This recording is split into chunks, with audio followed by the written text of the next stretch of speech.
Morning friends, I am Ramakant Sharma and आज हम BSc second year का जो वीडियो लेने वाले हैं, इस वीडियो में हम बात करेंगे आज जीन की। लास्ट टाइम हमने बात की थी यहाँ पर ट्रांसक्रिप्शन की प्रक्रिया की, यहाँ पर बात की थी हमने अनुलेखन की प्रक्रिया की या फिर ट्रांसक्रिप्शन की प्रक्रिया की।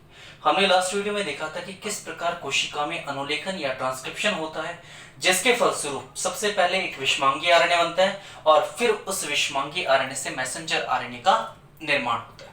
ठीक है, अब किस प्रकार एक डीएनए का भाग या डीएनए का कोई सूक्ष्म संरचना या न्यूक्लियोटाइड का कोई क्रम किस प्रकार एक मैसेंजर आरएनए को कोड करता है और किस प्रकार एक आरएनए प्रोटीन को कोड करता है, तो उसके लिए जिन न्यूक्लियोटाइड्स अनुक्रमों की या सीक्वेंस की आवश्यकता है वे अनुक्रम क्या कहलाते हैं, हमारे जीन कहलाते हैं। ठीक है, तो आनुवंशिक पदार्थ में पाए जाने वाले कुछ न्यूक्लियोटाइड के क्रम जो किसको कोड करते हो, प्रोटीन को कोड करते हो, वो क्या कहलाते हैं, जीन कहलाते हैं। ठीक है, तो किसे कहेंगे, जीन। न्यूक्लियोटाइड के ऐसे अनुक्रम, अनुक्रम मतलब सीक्वेंस, न्यूक्लियोटाइड के ऐसे सीक्वेंस या ऐसे अनुक्रम जो प्रोटीन को कोड करने का कार्य करते हैं, ऐसे अनुक्रम या ऐसे सीक्वेंस को ही हम क्या कहते हैं, जीन कहते हैं। तो परिभाषा क्या है, न्यूक्लियोटाइड के ऐसे सीक्वेंस या न्यूक्लियोटाइड के ऐसे अनुक्रम जिनके द्वारा प्रोटीन को कोड किया जाता है, यानी कि प्रोटीन के निर्माण के लिए क्या किया जाता है, कोड किया जाता है, ऐसे अनुक्रम को हम क्या कहते हैं, जीन कहते हैं। यह शब्द सबसे पहले जिस वैज्ञानिक के द्वारा दिया गया है उसका नाम है जॉनसन। ठीक है, यह शब्द सबसे पहले किसने दिया है, यह शब्द सबसे पहले दिया गया है जॉनसन नामक वैज्ञानिक के द्वारा। कौन सा शब्द, जीन शब्द। जबकि इसी जीन के लिए मेंडल, ग्रेगर जॉन मेंडल जो था ना, वो वाला मेंडल ने इसी जीन के लिए जिस शब्द का प्रयोग किया था उस शब्द को हम कारक या फिर फैक्टर कहते हैं। ठीक है, तो जीन के लिए जो जीन शब्द है, यानी कि इस अनुक्रम के लिए जो जीन शब्द है, यह शब्द जॉनसन के द्वारा दिया गया है। जबकि इसी जीन को या इसी अनुक्रम को मेंडल ने क्या कहा है, कारक कहा है या फिर फैक्टर कहा है। ठीक है, तो ये क्या है, ये जीन है। अब ये जीन क्या है, ये प्रोटीन को कोड कर रहा है, इसका मतलब ये आनुवंशिकता में सहायता कर रहा है। इस कारण जीन को आनुवंशिकता की, हेरिडिटी की या फिर आनुवंशिकता की संरचनात्मक इकाई कहा जाता है। क्या कहा जाता है, संरचनात्मक इकाई, स्ट्रक्चरल यूनिट, संरचनात्मक इकाई। ठीक है, तो जीन को हम क्या कहेंगे, आनुवंशिकता की संरचनात्मक इकाई। तो आनुवंशिकता की संरचनात्मक इकाई क्यों कहेंगे, क्योंकि यह क्या करेगा, या तो आरएनए को कोड करेगा या प्रोटीन को कोड करेगा। इसका मतलब क्या कर रहा है, यह आनुवंशिक सूचनाओं को स्थानांतरित करने का कार्य कर रहा है। और किस रूप में उपस्थित है, एक अनुक्रम की संरचना के रूप में उपस्थित है। इस कारण इसे हमने आनुवंशिकता की क्या कहा है, संरचनात्मक इकाई कहा है। ठीक है, मतलब एक तरह से आनुवंशिकता की फिजिकल यूनिट है, भौतिक इकाई है, इसलिए इसे हमने क्या कह दिया, संरचनात्मक इकाई। ठीक है, तो एक प्रकार से ये जीन का क्या हो गया, इंट्रोडक्शन। नेक्स्ट हम बात करते हैं कैरेक्टरिस्टिक ऑफ जीन, या जीन के प्रॉपर्टीज के बारे में, उसके कुछ गुणों के बारे में। तो जीन का पहला ही गुण क्या है, इसे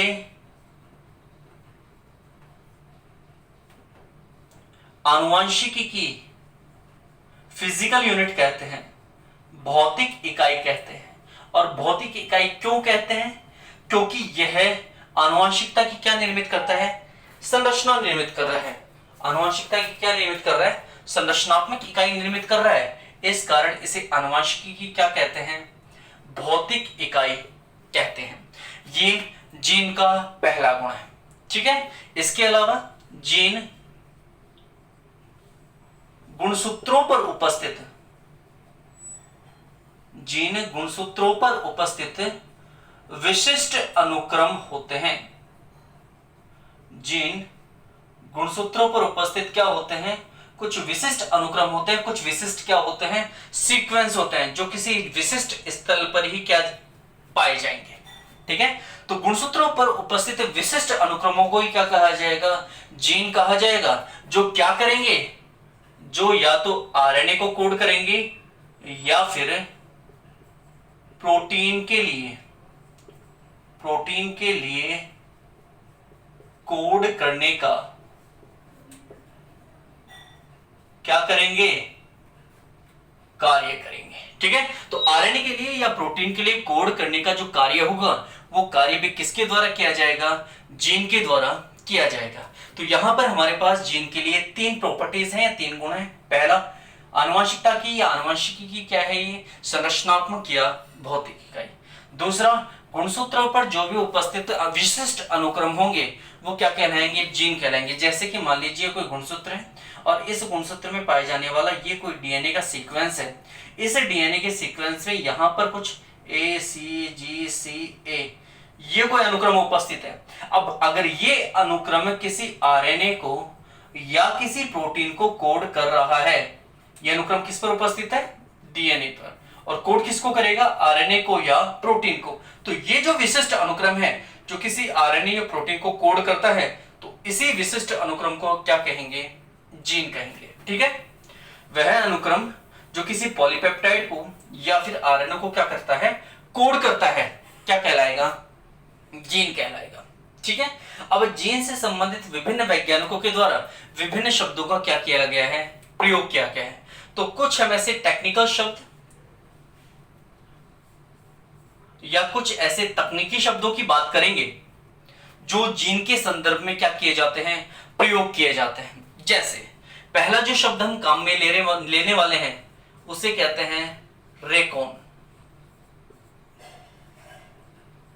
रेकॉन यह जीन से संबंधित एक शब्द है, मतलब जीन के अनुक्रम जो हैं उन अनुक्रमों में अगर कोई रिकॉम्बिनेशन की इकाई उपस्थित है, पुनर्संयोजन की कोई इकाई उपस्थित है, तो उस इकाई को क्या कहा जाता है, रेकॉन कहा जाता है। सामान्य भाषा में अगर कहें कि तो डीएनए अनुक्रम जो है, डीएनए की जो पूरी सीक्वेंस है, उस सीक्वेंस में कहीं ना कहीं ऐसा कोई सीक्वेंस जरूर उपस्थित है जो क्या करवाएगा, रिकॉम्बिनेशन करवाएगा। रिकॉम्बिनेशन मतलब है पुनर्संयोजन करवाएगा, क्रॉसिंग ओवर करवाएगा, या फिर सपोज दैट नए लक्षणों का क्या करवाएगा, एक पीढ़ी से दूसरी पीढ़ी में समावेश करवाएगा, यानी कि रिकॉम्बिनेशन करवाएगा। दो पीढ़ियों का आपस में क्या करवाएगा, समावेश करवाएगा, पुनर्संयोजन करवाएगा। तो वह इकाई जो किसमें भाग लेती है, रिकॉम्बिनेशन में,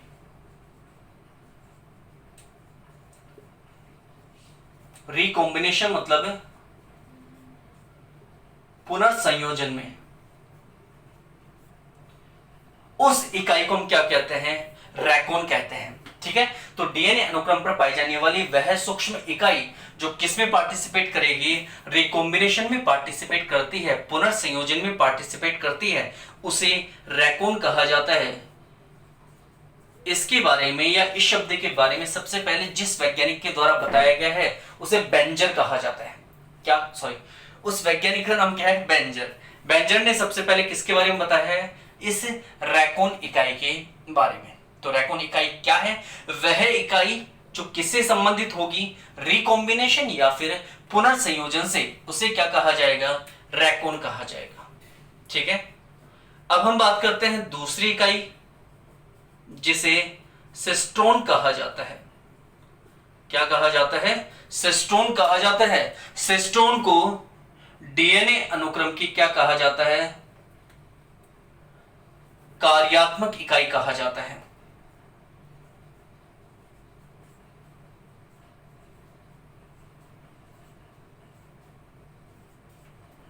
कौन सी इकाई कहा जाएगा, इसे कार्यात्मक इकाई कहा जाएगा या फंक्शनल यूनिट कहा जाता है। यह इकाई लगभग 15,000 से लेकर के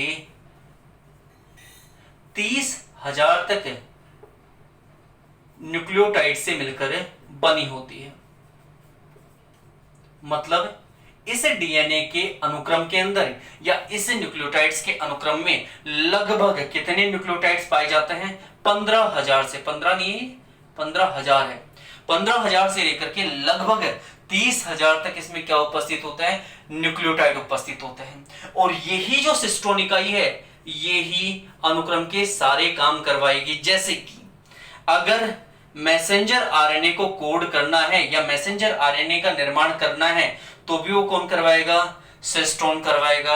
और अगर इस मैसेंजर आरएनए से प्रोटीन को अगर कोड करना है यानी कि प्रोटीन का अगर निर्माण करना है तो वो भी कौन करवाएगा, सिस्टोन ही करवाएगा। तो यह क्या कर रहा है, यह विभिन्न कोडिंग की जो क्रियाएं हैं उन क्रियाओं का निर्वहन कर रहा है, मतलब वो क्रियाएं क्या करवा रहा है, प्रारंभ करवा रहा है। इसलिए हम कहते हैं कि सिस्टोन आनुवंशिक पदार्थ की क्या है, कार्यात्मक इकाई है।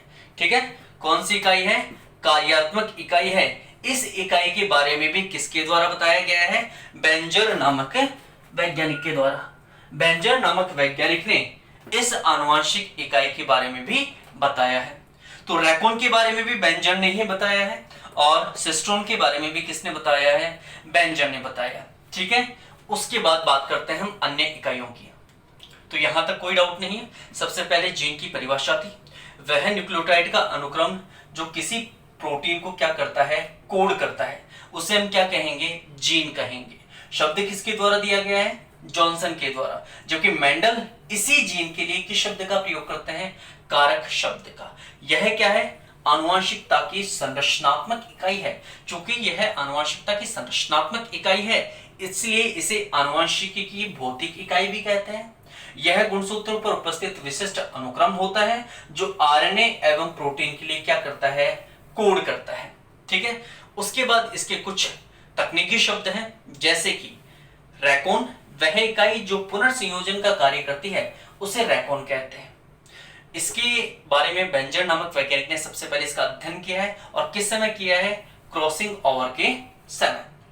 उसके बाद दूसरी इकाई है सिस्टोन। यह जो इकाई है ये कार्यात्मक इकाई है जो लगभग 15,000 से 30,000 न्यूक्लियोटाइड से मिलकर बनी है। जब कोई डीएनए अनुक्रम आज मैसेंजर आरएनए को कोड करता है तो उस समय मैसेंजर आरएनए के निर्माण में कौन सहायता करेगा, सिस्टोन। या फिर जब मैसेंजर आरएनए किसी प्रोटीन को कोड करता है तो उस समय भी सहायता किसके द्वारा की जाती है, सिस्टोन के द्वारा। इसलिए सिस्टोन को आनुवंशिक पदार्थ के अनुक्रम की कार्यात्मक इकाई यानी कि फंक्शनल यूनिट कहा जाता है। ठीक है, उसके बाद हम अगली इकाई की बात करते हैं जो है म्यूटोन। नाम से ही पता चल रहा है आनुवंशिक अनुक्रम की वह इकाई जो किससे संबंधित होगी, म्यूटेशन से। म्यूटेशन मतलब है उत्परिवर्तन से। उस इकाई को क्या कहेंगे, म्यूटोन कहेंगे।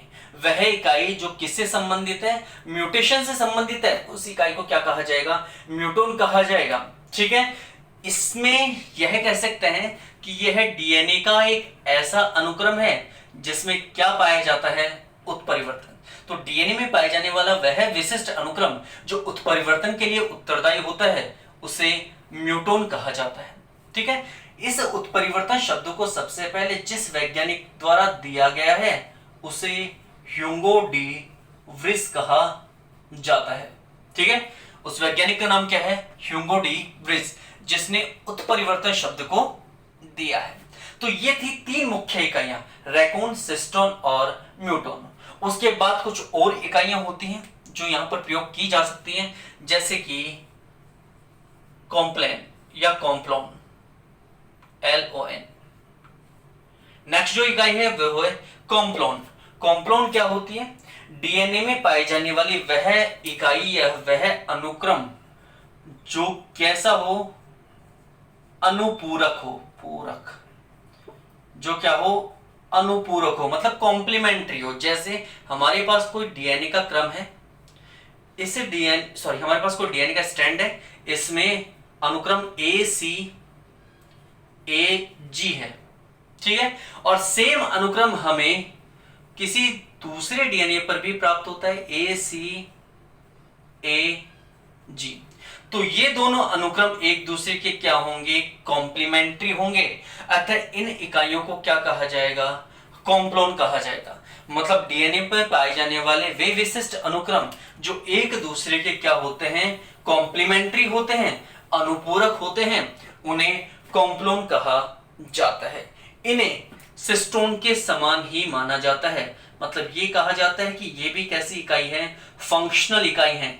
तो इन्हें किसके समान माना जाता है, सिस्टोन के समान ही माना जाता है। उसके बाद अगर हम बात करें तो नेक्स्ट इकाई आती है ओपेरॉन।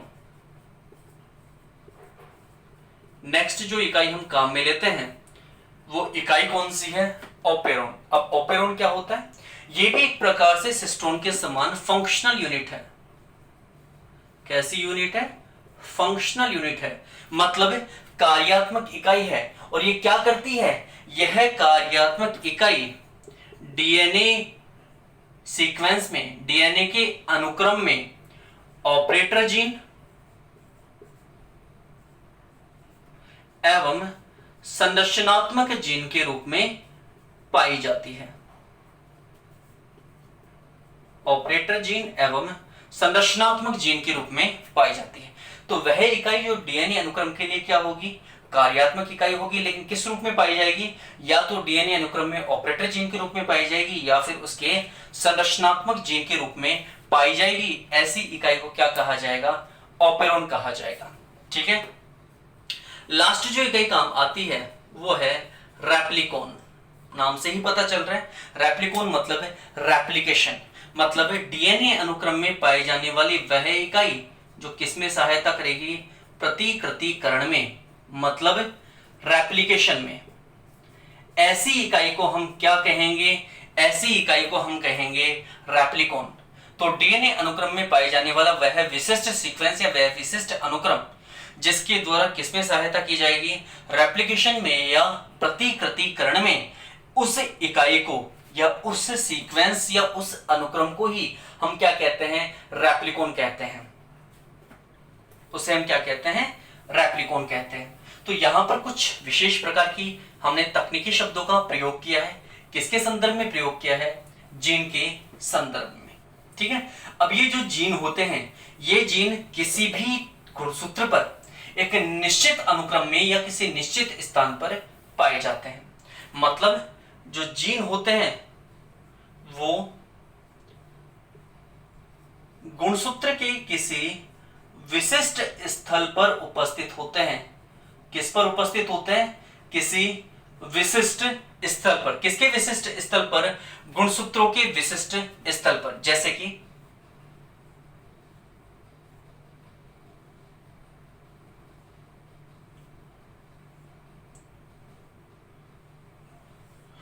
सपोज दैट हमारा कोई गुणसूत्र है जिसमें क्रोमोनिमेटा और क्रोमोमेयर्स उपस्थित है। तो यहां पर अगर कोई जीन पाया जाएगा तो उसके कोई विशिष्ट स्थल होंगे। जैसे किसी एक प्रोटीन को, जैसे आर्जिनिन को कोड करने वाले जीन यहाँ हैं, मिथियोनिन को कोड करने वाले जीन यहाँ हैं, लाइसिन को कोड करने वाले जीन यहाँ हैं, ल्यूसिन को कोड करने वाले जीन यहाँ हैं, आइसोल्यूसिन को कोड करने वाले जीन यहाँ हैं। ये बहुत सारे जो कोड करने वाले जीन हैं वो सारे के सारे विशिष्ट अनुक्रमों पर क्या होंगे या विशिष्ट स्थलों पर क्या होंगे? उपस्थित होंगे। ठीक है। लेकिन एक वैज्ञानिक आया जिसका नाम है मैक्लिंटॉक। यह वैज्ञानिक क्या कहता है? यह वैज्ञानिक कहता है कि किसी गुणसूत्र के विशिष्ट स्थल पर पाए जाने वाले जीन क्या करते हैं? कभी कभी अपना स्थान परिवर्तित कर लेते हैं। जैसे आर्जिनिन को कोड करने वाला जो जीन सबसे पहले पाया जा रहा था वो कहां जाता है? नीचे वाली स्थिति पर। यानी कि इसने अपना क्या कर लिया?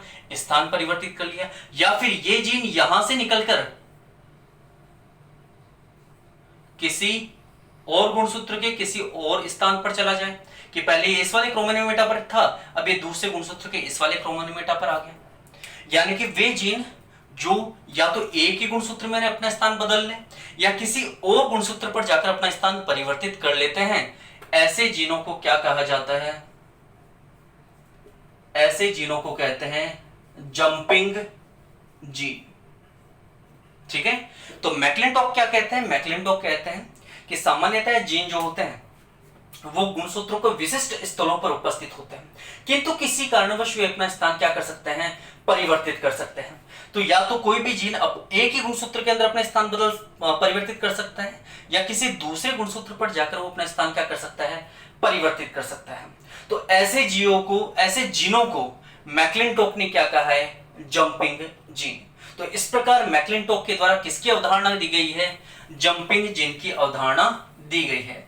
सामान्यतः होता क्या है कि जो जीन होते हैं वो गुणसूत्रों के विशिष्ट स्थल पर ही पाए जाते हैं, लेकिन जो जंपिंग जीन होते हैं वो अपना स्थान परिवर्तित कर सकते हैं। ये संकल्पना किसने दी है? मैक्लिंटॉक ने।